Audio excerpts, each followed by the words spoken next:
On this Saturday morning, Nick and Ansel installed a roof basket on our 4Runner, which will come in handy carrying stuff for camping once the sun comes out. Nick is getting a low-profile Prinzu roof rack, so he gave us a very good deal on this Yakima basket. Thanks, Nick!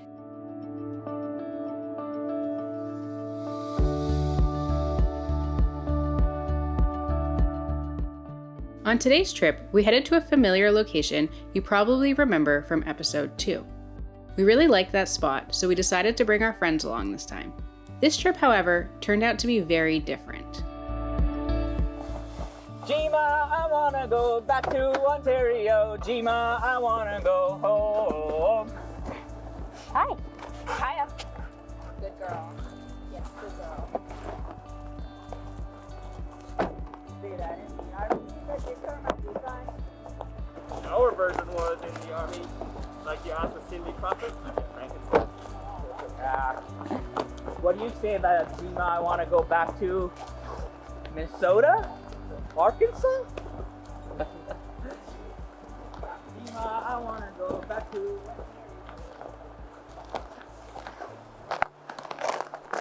Maybe they just want to go to Ontario.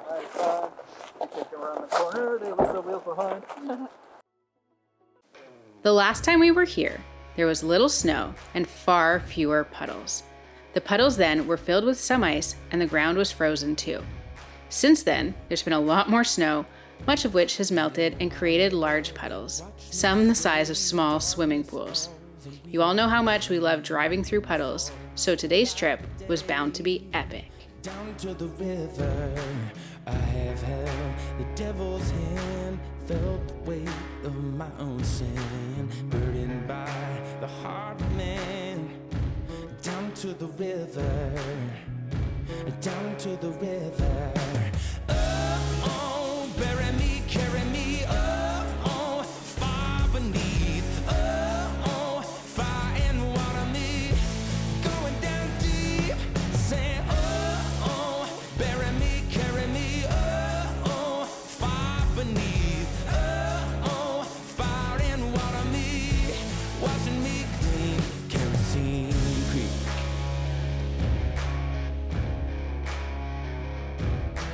Mama taught me how to live, Daddy taught me how to give. Both of them had their own sins. Down to the river, every man has felt the shame. All our blood, it runs the same. Father, hear us as we pray. Down to the river, down to the river. Sing, oh, bury me, carry me, oh, far beneath, oh, fire and water me, going down deep, singing, oh, bury me, carry me, oh, far beneath, oh, fire and water me, washing me clean, kerosene creek. This road is now completely covered in large potholes, so going was slow. However, it was a fairly relaxing drive, considering that it's mostly all flat and there's no big cliffs to worry about. This road and the lake we're headed to is part of a large network of back roads in the Fraser Valley, pretty close to the Chilliwack Lake Provincial Park. There's a lot of places to camp, so we'll definitely be coming back in the summer to stay a night by the river. Oh, bury me, carry me, oh, far beneath, oh, fire and water me, going down deep, sing, oh, bury me, carry me, oh, far beneath, oh, fire and water me, washing me clean, kerosene creek, yeah. Oh, kerosene creek. Being the lead vehicle has its advantages and disadvantages. One of the disadvantages is not knowing exactly what line to take or how fast to go. Sometimes a bit of trial and error is needed so that the vehicles behind can learn from our mistakes.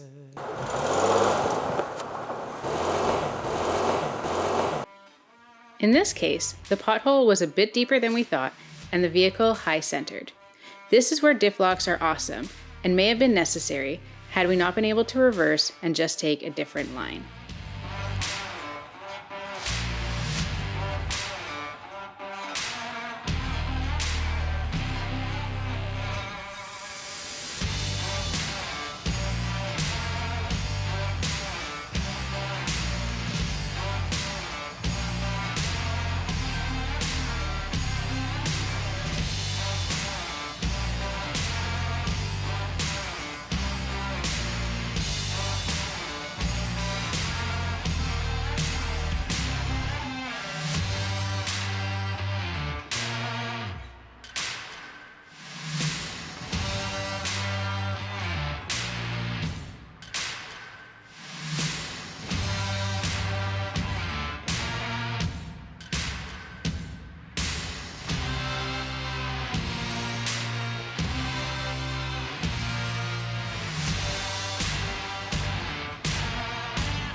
We eventually reached the one slight uphill on this road.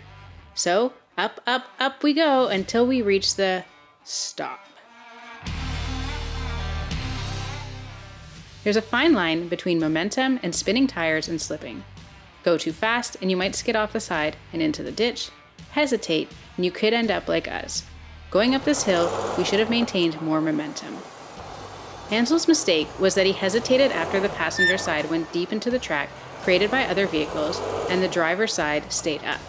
This slight hesitation stopped us in our path and on some slick, compacted ice.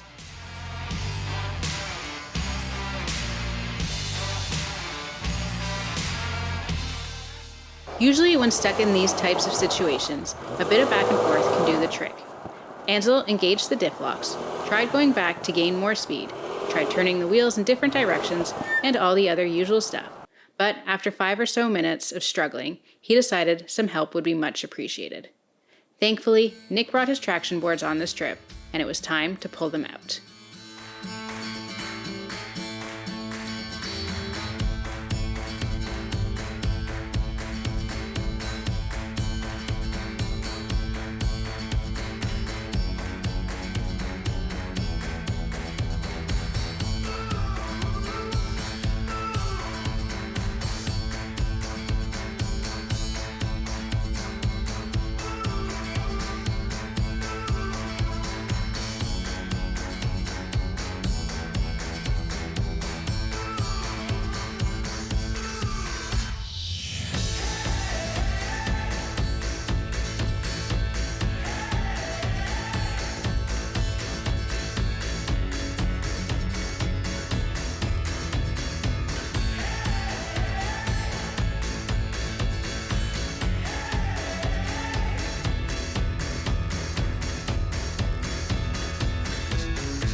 Well, at least the view was nice where we were stuck. So while filming the boys struggle, I enjoyed the scenery.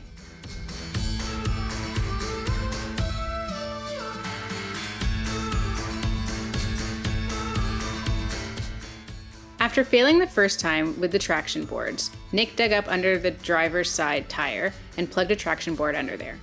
Jordan dug up snow and ice and put a board under the passenger side, while Ansel used our mini emergency shovel and icebreaker to dig and break some of the ice in front of the rear tires. Thank you, Jordan, and thank you, Nick, and thank you, Krista, and thank you, Allison. All right.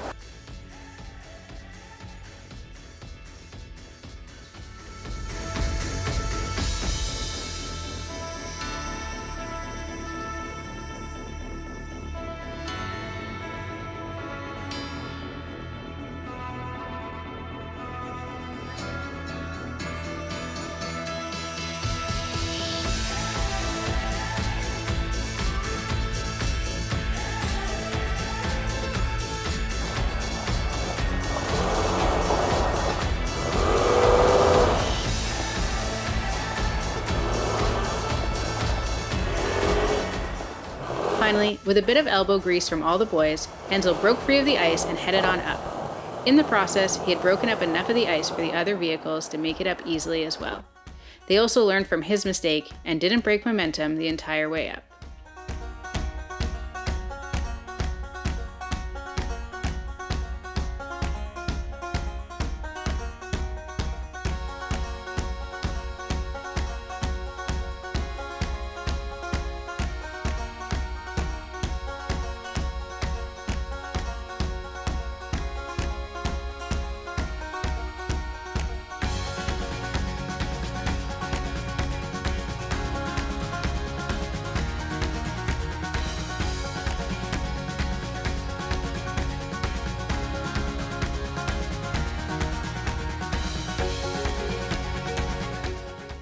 We could see our destination now, and our vehicle slipped and turned sideways.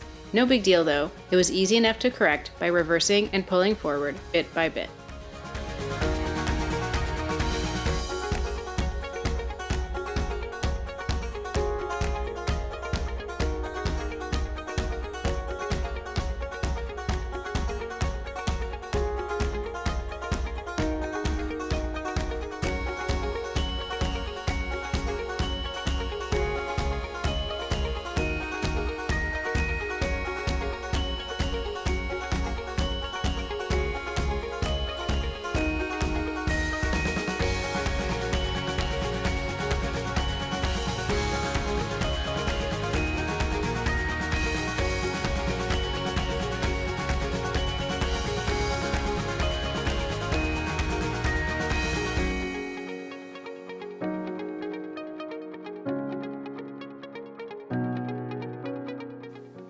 Nick just purchased a net that attaches to the headliner to hold things and utilize some of the otherwise wasted space.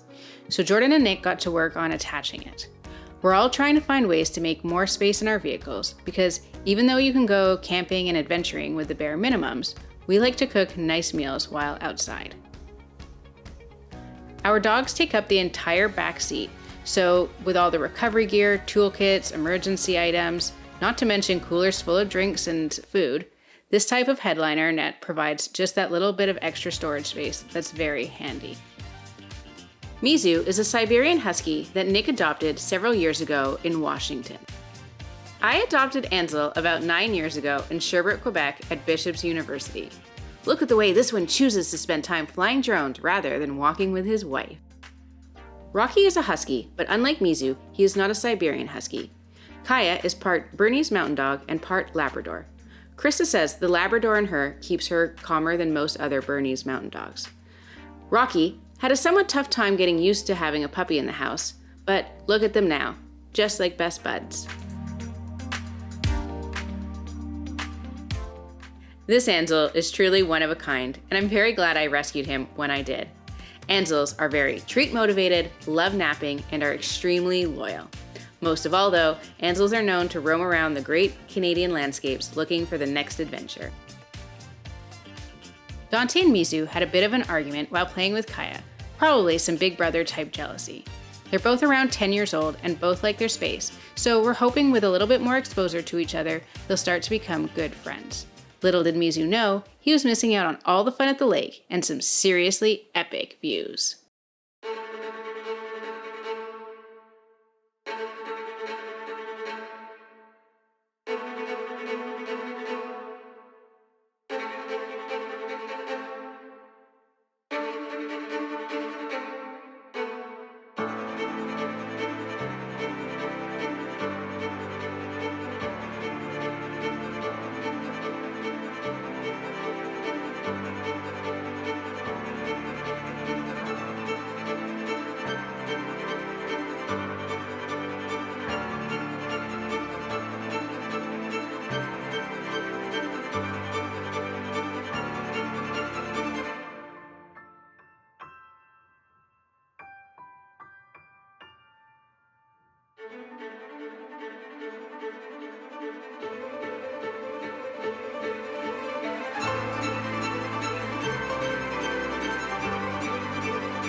Jordan, look up.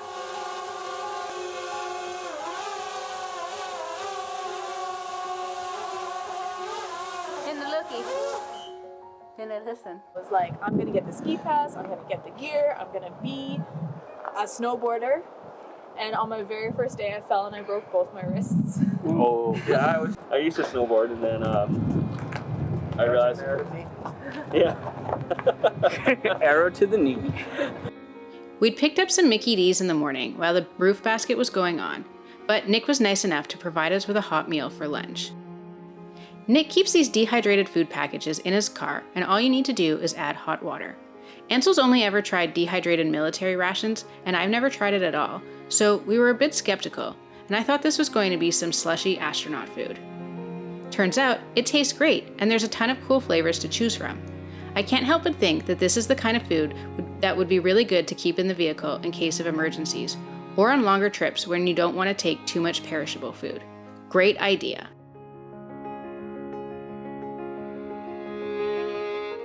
This episode is only part 1 of our day trip, so though we're at the end, we're not at the end of the adventure. Come explore with us next Friday right here on YouTube, and don't forget to subscribe.